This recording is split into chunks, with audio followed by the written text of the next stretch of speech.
today. So welcome, everyone, and thank you for joining our Back to the Basics with Autodesk Inventors iLogic webcast. Carl Smith and Randy Mabery will be presenting for you today, and I'm going to let Carl go ahead and take the floor. Thank you very much, Cassie, and welcome, everybody. Welcome and on behalf of all of us at IMAGINiT, as well as myself and Randy, who are going to be presenting a nice little throwback venue today, talking about iLogic, just kind of getting back to the basics. It's been a long time since we covered a lot of the stuff that's just about getting started with iLogic. Hopefully, even though you guys may have a lot of experience with iLogic, or some of you are just now getting into it, you'll find something useful in this presentation you may or may not known about. A few housekeeping things I need to get out of the way as well. First of all, just an introduction to my company and who we are.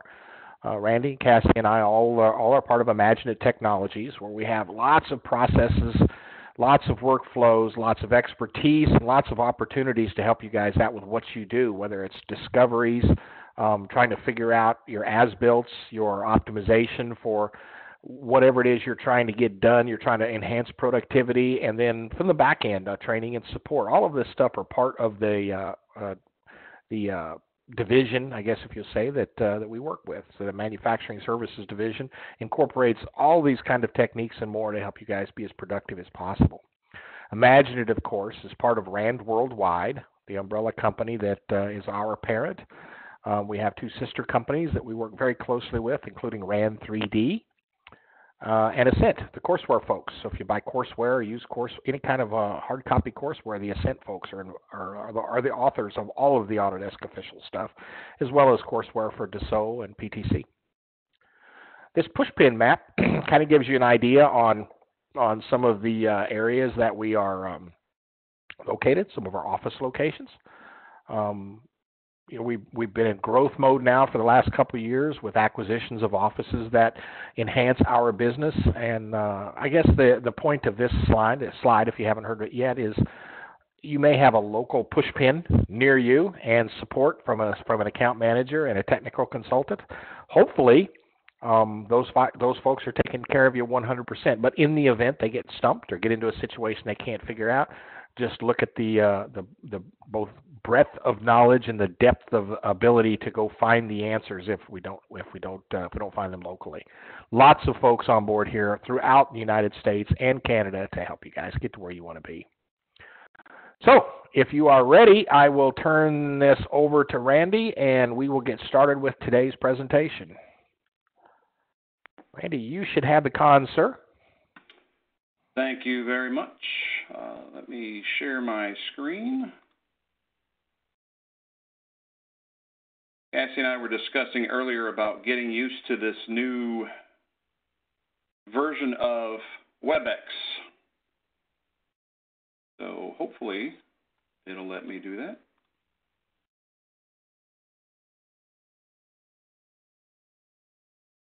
Okay, and Mr. Carl or Cassie, if you can let me know that you can see my screen. Yep, looks good. Yep. Alrighty, so let's get going. As Carl said, this is a back to the basics of iLogic. Over the past few webcasts that we've done over the past few years, we've gotten pretty deep into iLogic. We've even gotten our toes wet into the Inventor API just a little bit. So I'd like to take a step back and again, take us back to those basics of iLogic. There's some of you here, again, who've probably been using it. It looks like I saw a chat there in the window of someone who's brand new to iLogic, but they're not new to Inventor. So that's fantastic. Welcome, sir. As we talk, you will see some .NET stuff sprinkled here and there. We won't focus on that. Again, we're going to be focusing on some of the basics of iLogic. Before we do any of that, I just want to let everybody know that this is a spoiler-free zone. I was up very late last night watching Avengers Endgame, which is why I may be a little sleepy this morning, but I promise I will not spoil anything in this webcast. All right, so what is iLogic? iLogic is an Inventor add-in. If I go take a look at my add-ins, we will see iLogic down here at the bottom. It is an add-in that provides an easy-to-use interface that allows you to automate designs or do repetitive tasks or build configurators. Okay? That automation is generally achieved by creating and manipulating rules, iLogic rules, that can drive your geometry, that can modify your parameters, that can modify eye properties, and that can do all kinds of things. So what are the more common things that people do with iLogic? Kind of the larger step is building a configurator. Okay? We have a lot of clients who build configurators. They have products that are very similar, only slightly different, or need to customize something specific about for a particular product or for a particular order from a customer. If your work is anything like, it's just like this one, but a little bit different in these ways, or I need this longer and wider for this particular client, okay?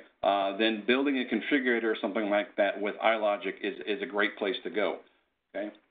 If I pop open my form here, and again, I know what I'm showing here might be a little bit on the top end, but just to show you an example here, I'm going to be changing my motor size, my drive side, the length and the width of my conveyor here, and hit the configure button. And there goes all the magic happening, right? It made it longer, it made it wider, it moved my drive to the other side, and because of my tribal knowledge in my rules, I knew I got so far span, such a big span there, I needed a middle leg. Okay? This allows clients to not spend time on these more standardized custom products. They can do that with iLogic, and then their engineers and their designers can spend more time on those clean sheet designs. Okay? So what iLogic isn't? Remember, iLogic is an add-in that provides an easy-to-use interface inside of Inventor. Because of this, iLogic doesn't give you complete control over everything inside of Inventor. Okay? Remember, it's kind of a friendly wrapper around the API calls that makes programming and doing tasks easier. You don't have to understand programming, although that definitely helps, and you don't have to understand the Inventor API. Okay? Even with the Inventor API, there's still some things that are not open to us. Okay? There's still some manual things that you do inside of Inventor that hasn't been exposed to the API, and Autodesk reveals new stuff with just about every release. New things get exposed to the API, so then we can start programming that stuff. New stuff gets added to the iLogic snippets. So what I'm looking at here is my IDE, or my integrated design, and for the life of me, I can't think of what the E is. This is where all the programming gets done for either internal rules or external rules. Okay? And we'll talk about these snippets that are over here on the left and how they work and what happens with them. Okay? So one of the great things about iLogic is it allows me to automate repetitive tasks. Okay? This is a pretty good jump-off point or a starting point for a lot of our clients.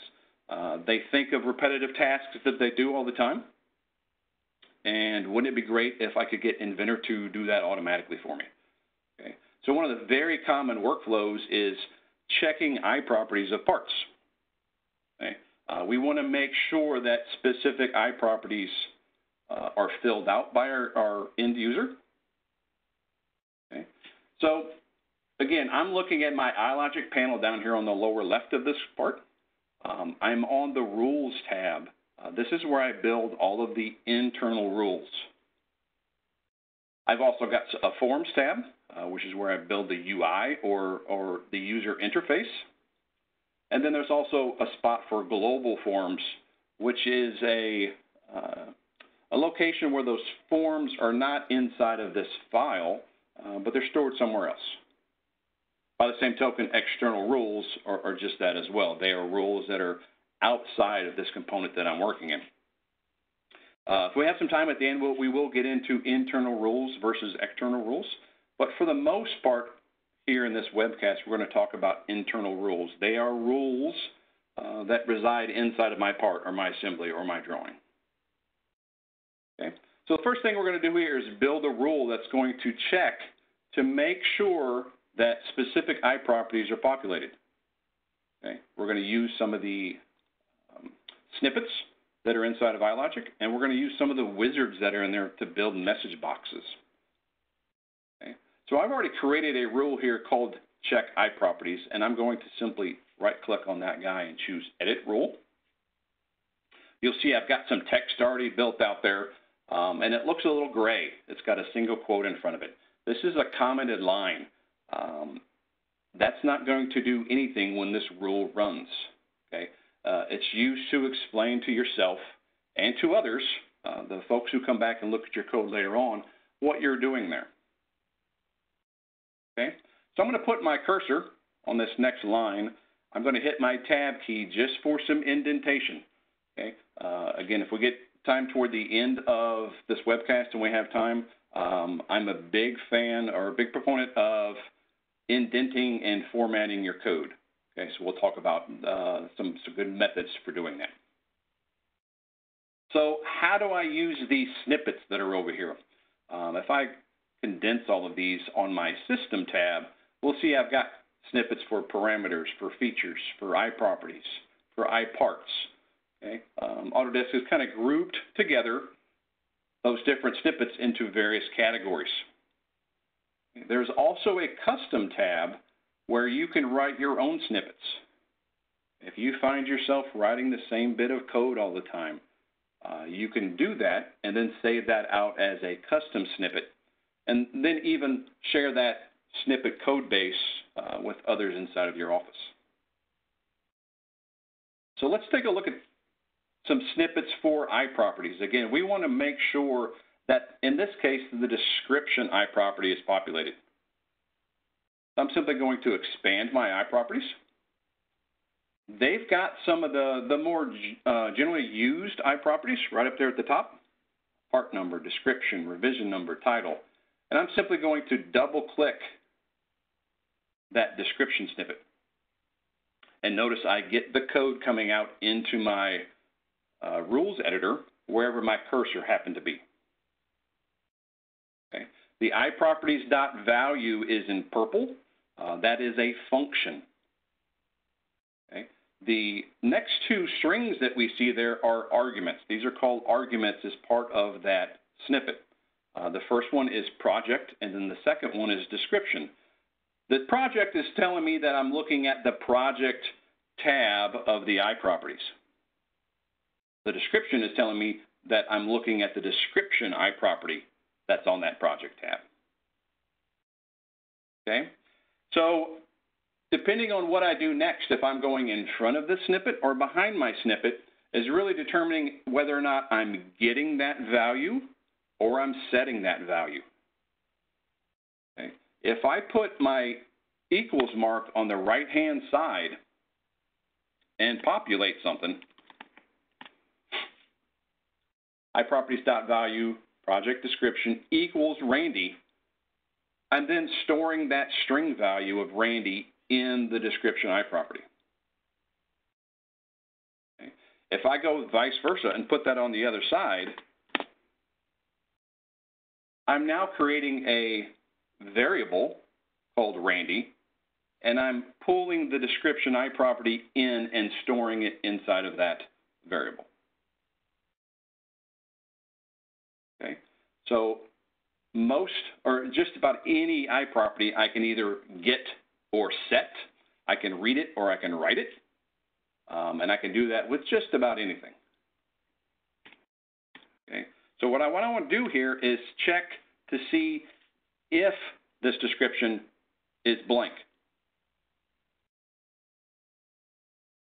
So I'm going to type the word if and hit a space mark or a space bar and come to the end and put equals double quotes.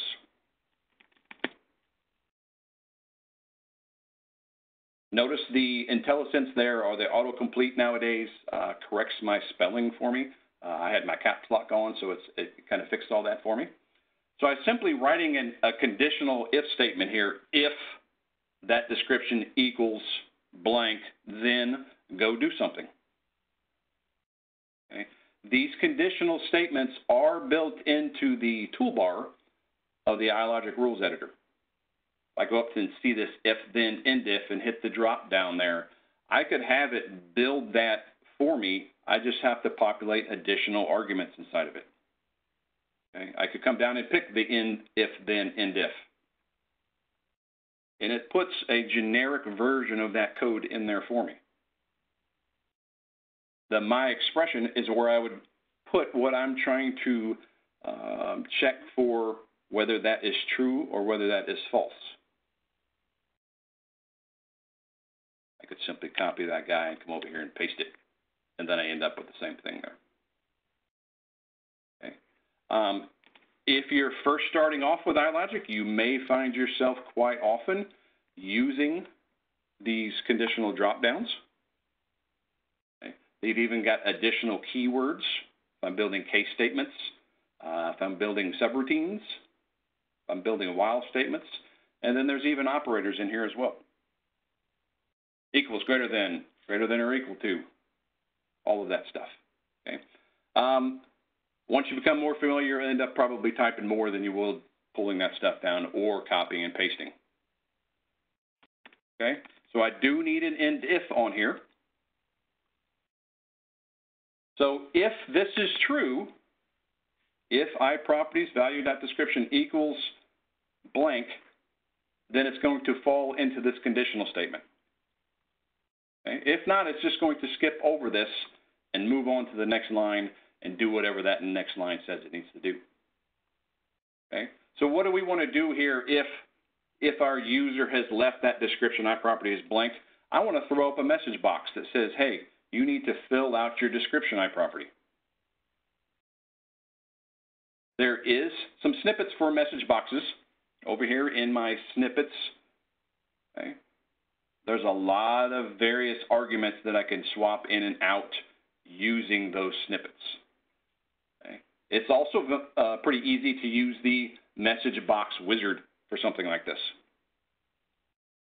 So I'm going to come up to my wizards tab in my rules editor and hit the message box, and then populate this with the way I want that message box to look, and it handles filling out the code for me. Okay. Missing description. I only want one button. I want some information. And then I do have this text already, so I don't have to worry about populating that. Okay. I can hit the preview button there. Ooh, and I thought I left.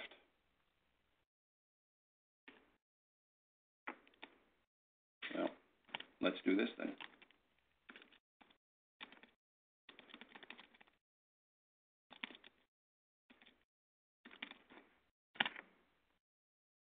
Hit the preview button, and I can see how that title or message box is going to look. Okay. I'll hit OK, and it writes all that code in there for me. I do like to keep a very clean code, so I'm going to delete that empty space that was in there. So let's go ahead and hit save, and then I'll hit save and run. Okay. My message box pops up because my description iProperty is not populated. I'm going to go back in and edit this rule again, and copy and paste is your friend. I copy and paste, I don't know how many times in a day. The only thing I need to do here is change some of those arguments. I'm no longer looking at the project description iProperty.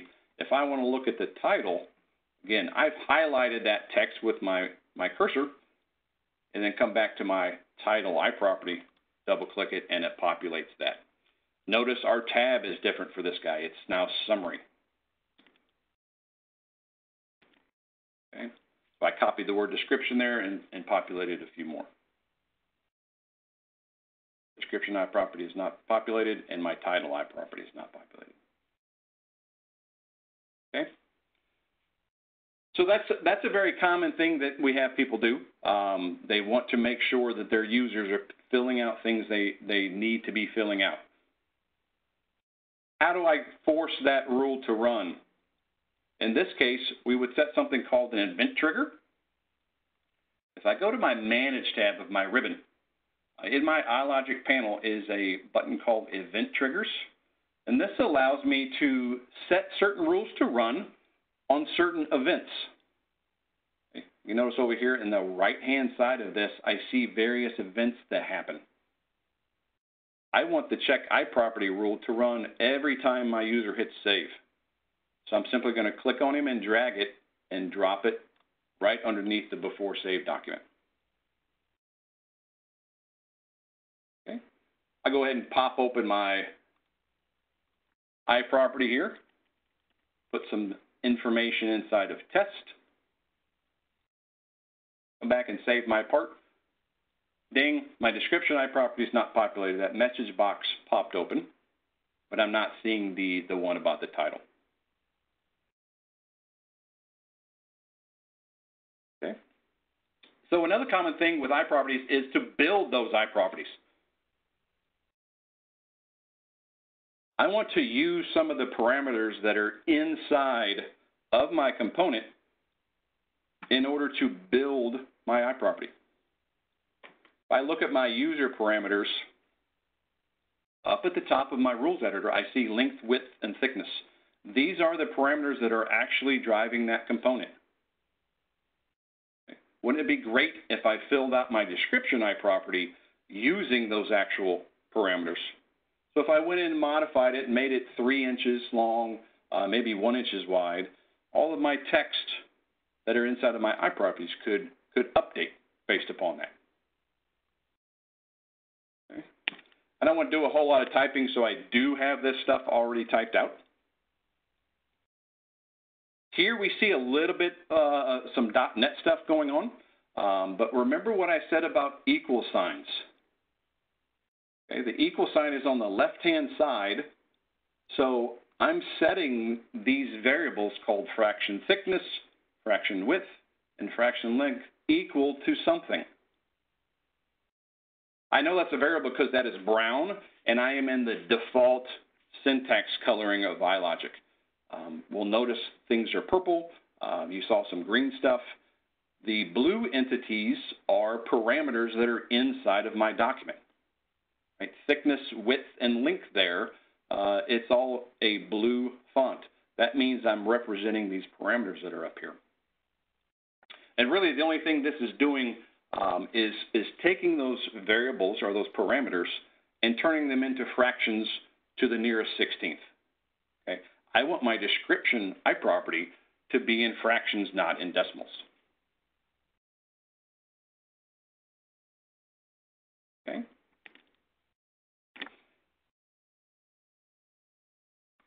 So once again here, I'm taking that data, right? I'm making a string, and then I'm doing a simple concatenation. Okay? Again, this is a little bit of .NET with it. So I've got a whole bunch of different arguments inside of here, flat bar, and then the fraction thickness variable, and then an X, and then the fraction width, and then X, and the fraction length. Okay. That's going to take all of those entities that I turned into fractions and turning into a long string. This last line is simply throwing that description out to my logger. Okay. A logger was something that they introduced in 2019.1. Allows me to debug my code. I can see things happening while it runs. Just a handy way for me to run this and say, oh, that's what sDescription actually was. Okay. And then lastly, I would need to actually write that out to the description iProperty. So just like we saw before, iProperties.value project description equals the sDescription. Right? And sDescription is this string that I built using all of these values. Okay, so I'm going to go ahead and hit save and run. Save my part. Notice no dialog boxes popped up. If I take a look at my description iProperty, it now says flat bar 1/2 by 2.5 by 4.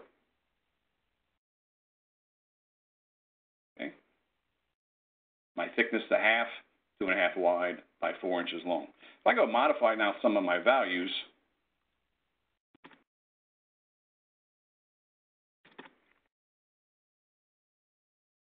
and then take a look at my description there. Now my flat bar says 1/4 by 3 by 6. Okay. So again, data that's going to end up showing up probably on a drawing, data that shows up in Vault, data that might get exported out to your MRP system.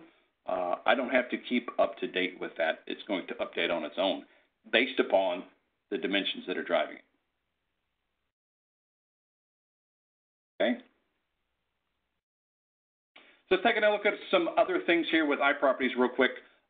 With sheet metal, I can do the same thing with sheet metal. Quite often people with sheet metal are worried about what are my flat extents, right? What's my length of my flat pattern?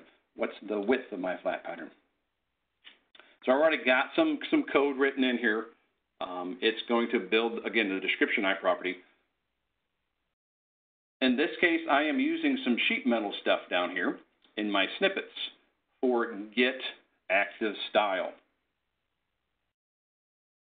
Okay.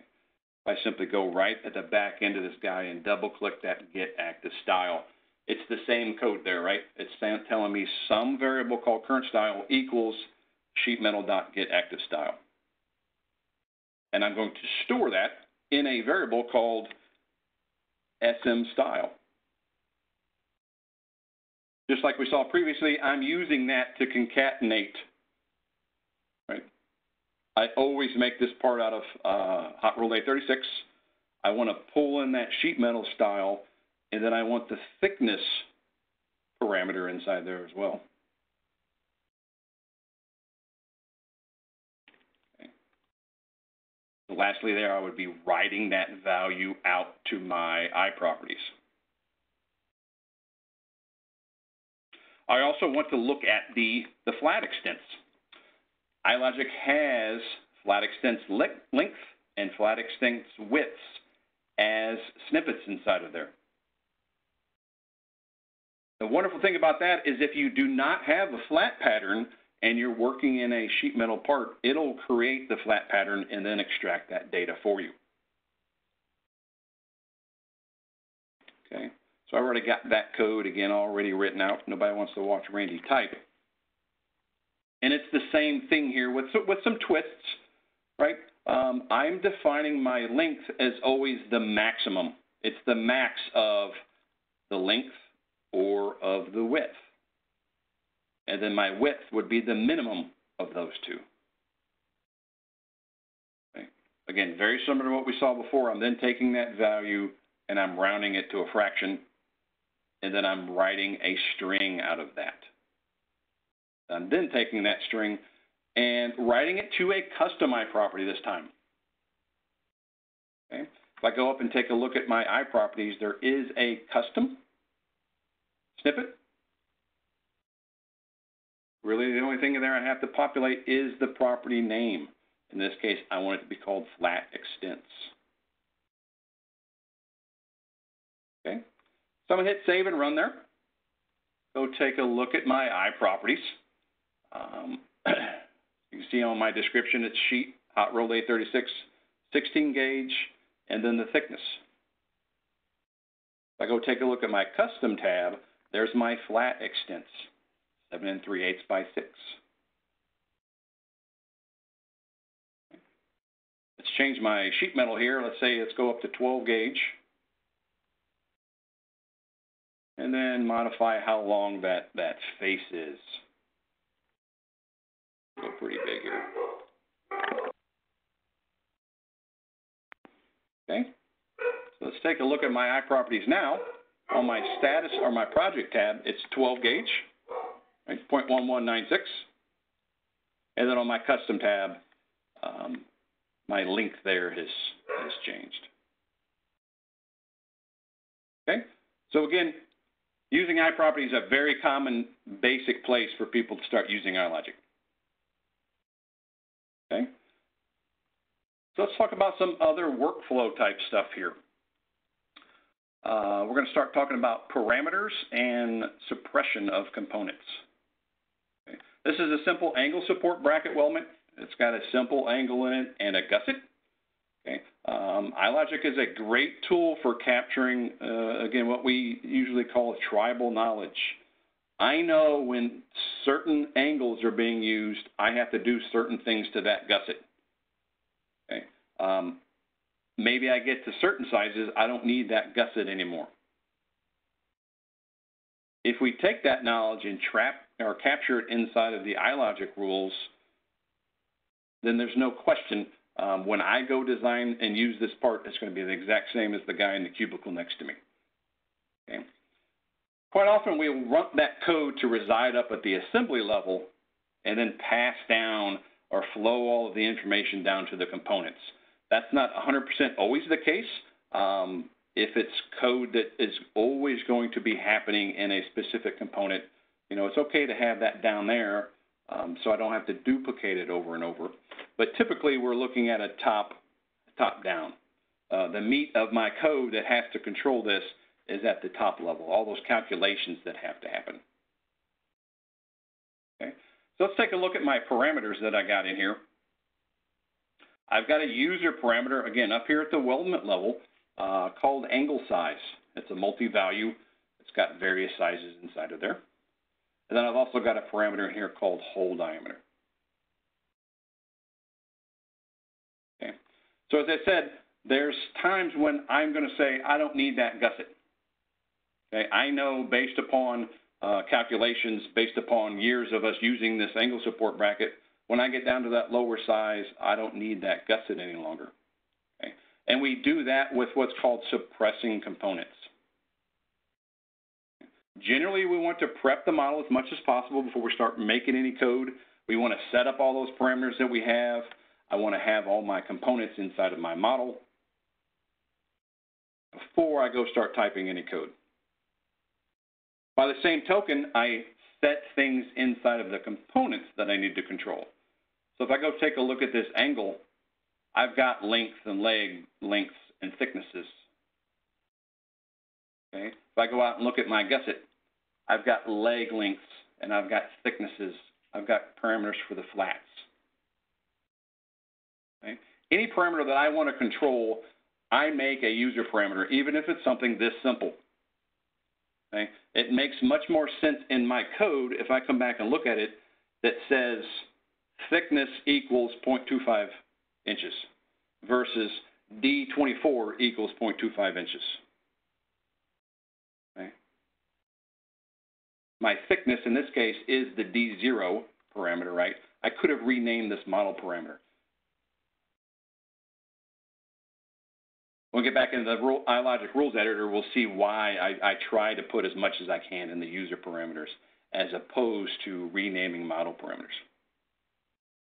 Okay. By the same token, any feature that I want to control, I tend to rename as well. In this case, I'm not controlling any features, but I would rename those. Okay. So let's collapse all and take a look at our configure rule here. We'll take a look at what it's already doing. And then we'll add in some controls for passing some parameters down and forth. Okay. That very first line, update, that is inside of my iLogic snippets under the document category. Update when done. That is the exact same as hitting the update button on Inventor. Okay. I'm going to be passing parameters back and forth. When I jump down into a lower level of a component with Inventor, and then come back out, Inventor automatically does that update for me. I don't want to have to run my code and then hit the update button. So this top line handles that for me. Okay. Next, I'm taking the gusset or the angle size parameter. Remember, angle size is in blue there. If I take a look at my user parameters, I can hover over angle size and see all of those multi-value options that were inside of there.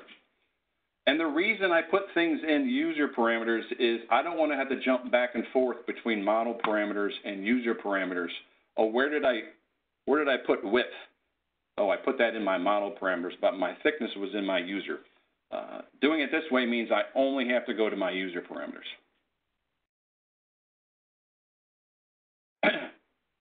I'm building a select case statement here. It's very similar to that if then end if statement we built before. It's just kind of a different way of writing it. And it's still a conditional block. So it's going to look at that angle size parameter, and if it's a 3 by 3 by a quarter, I'm going to set my gusset thickness to a 1/4 inch. If it's 4 by 3 by a quarter, it's going to be a 1/4 inch. And then the case else captures everything else, right? We had 2 other angle sizes up there, the 5 by 3 and the 6 by 4. Any of those other ones, I'm going to say my gusset thickness needs to be 3/8 of an inch. Okay. If I take a look at how that angle size parameter is written, it's the length x, and then my thickness. Okay. So a little bit of .NET thrown in here. I'm doing a split based upon that x. So every one of these entities that are in between the x's, I'm going to parse out of that data. And I'm going to pass it to a parameter here. Okay. Arrays in .NET start at 0, not 1.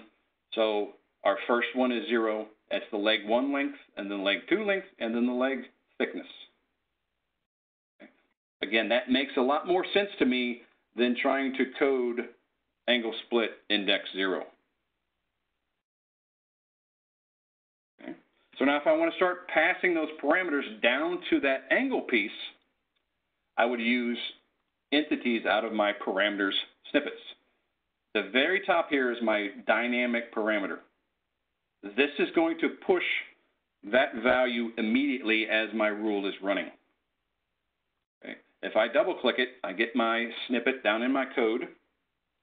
Parameter, the default that comes in there is D0 equals 1.2. Okay. That's driving a parameter at this level. I would be changing my D0 parameter at the current assembly level. In the case that I'm in here, I want to push parameter down to my lower level pieces. So I want to use this parameter assembly snippet. Really, the only difference between there is another argument inside there. Right? I've got this part 1.1 argument here in the front. So I want to pass to my angle component. Right? He had a parameter in there called leg 1, and I want to pass it the leg 1 variable.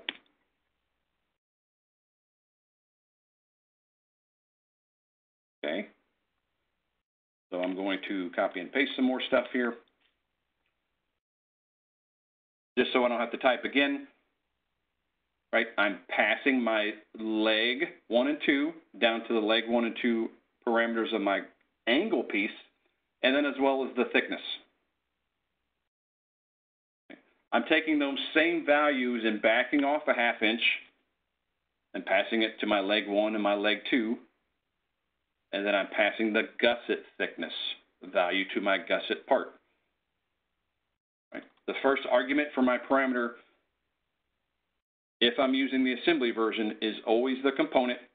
It's the browser node name, and then the actual parameters inside of there. Okay. So I'm going to go ahead and hit save and run. I'm going to open up a form here I created that's just got that angle size parameter on there. And as I make selections there, right, that code is running, and that code is pushing data values down to those components. It's updating because I had the inventor update when done equals true at the very top of my rule. Okay. I had mentioned the logger. If I turn on my iLogic log here, I simply did that by hitting my plus button and choosing the iLogic log. And then I can see there all of the information that I was throwing out to those various variables in this case. Okay? So that's a very simple passing parameters from my top level component down, or I'm sorry, from my top level assembly down to lower level pieces. Okay. And as I mentioned, let's talk about suppression. I get to a certain state and I don't want that gusset to be there anymore. Okay, so I'm going to come up to this gusset size and add some text there that says I'm also handling the suppression. So when I'm in my 3 by 3 by a quarter, hit my carriage return there. All the way at the top, there is a Components Classic category. The way you suppress components in iLogic is with the component is active. I'm simply going to double click that to add that snippet here into my rule. Again, the purple text is the function. And then it's got a single argument there, which is the browser node name. So I want to control the angle. And then I need to set this equal to true or false. If I read the function there, it's saying is active. So if I want that off, I would have to set that equal to false. Component.isActive, the angle is false. And I didn't want the angle, did I? I wanted the gusset. Okay. So if I was ever in a 3 by 3 by a quarter, it would turn that gusset off. I need to handle those other situations as well, or it would never come back on. Okay. So another way of getting things like this is done through capturing the current state of my component. I can come up to my Model tab up at the top of my Rules Editor, right-click on the gusset, and if you're running 2019, you'll see all of these options. Older versions just had the top one, just said capture current state of that component. So I'm going to capture its is active state. And because that component is turned on right now, it told me it was true. And again, copy and paste is your friend. So I'm going to copy that guy and paste him right down there. Again, I have to control those in the other situations, or it may not come back on for me. Okay. So I'm going to go ahead and save and run. Launch my form again. Go through my 6 by 4, my 4 by 3, and then go hit my 3 by 3 by a quarter. Hey, my gusset's going. If I take a look at my browser tree over here, it's still there, right? It's just suppressed. Okay? It's very similar to right-clicking on a component in my model browser and choosing suppressed. Okay? When you start talking about suppressing components with iLogic, especially when you get to talking about larger configurators, one common method there is called the master modeling technique, or the overloaded modeling technique, where all of my options are always there. In this case, my gusset is inside of this subassembly. The code determines, based upon selections I've made, whether or not to turn that thing on or off. Okay. And that is what's happening here. That gusset's there. It's just depending on whatever selection I'm on, is whether or not it gets turned on in my final design, or whether it's suppressed in my final design. When you're suppressing components with iLogic, you do have to be in a custom level of detail. If I hit done here and open up my representations and then open up my level of detail, notice I have a level of detail here called iLogic. Doesn't have to be called iLogic. It can be called whatever you want. I tend to just call all of my custom LODs that I'm using iLogic with iLogic. If I try to run that rule while I'm in the master LOD,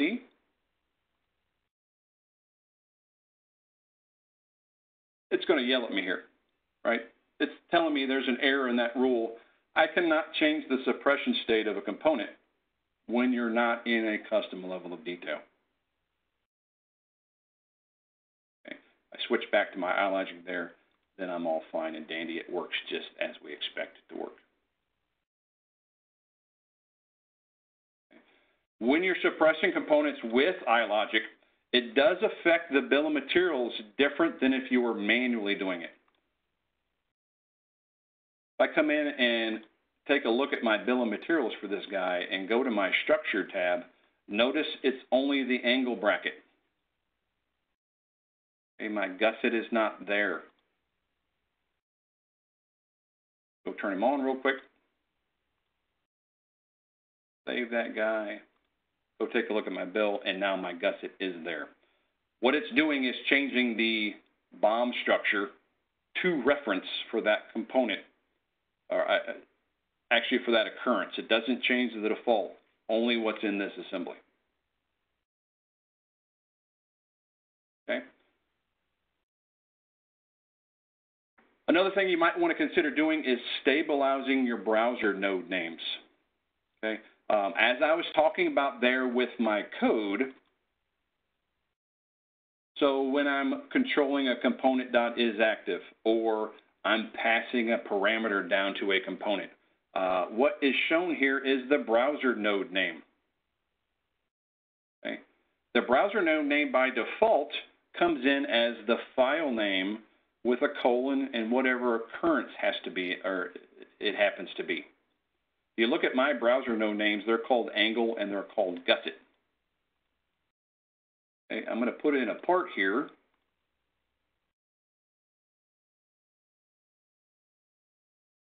Just another angle there. It's got some tapped holes. It's supposed to be some clearance holes.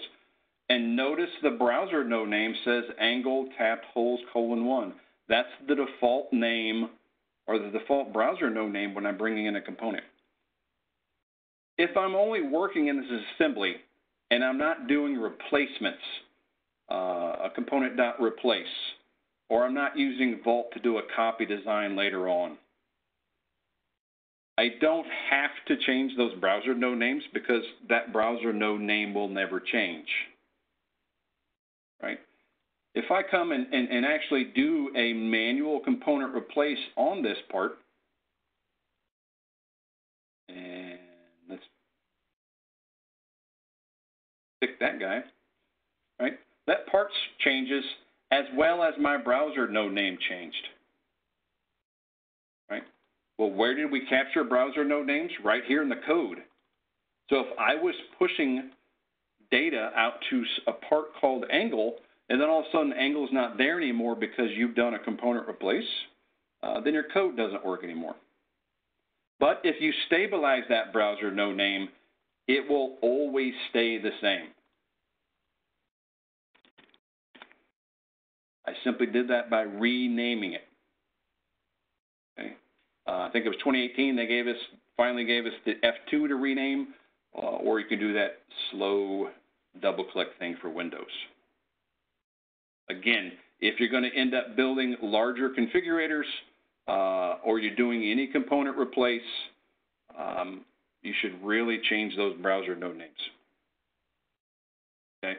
I'm going to have it now no matter what I'm doing. Even if it's something small, I change my browser node names. Okay. And I'm not sure how many Q&A we had, but we do have about 10 minutes. I probably have another hour worth of stuff I had prepared, but I think it's probably good if we go ahead and wrap up and take a look at some Q&A.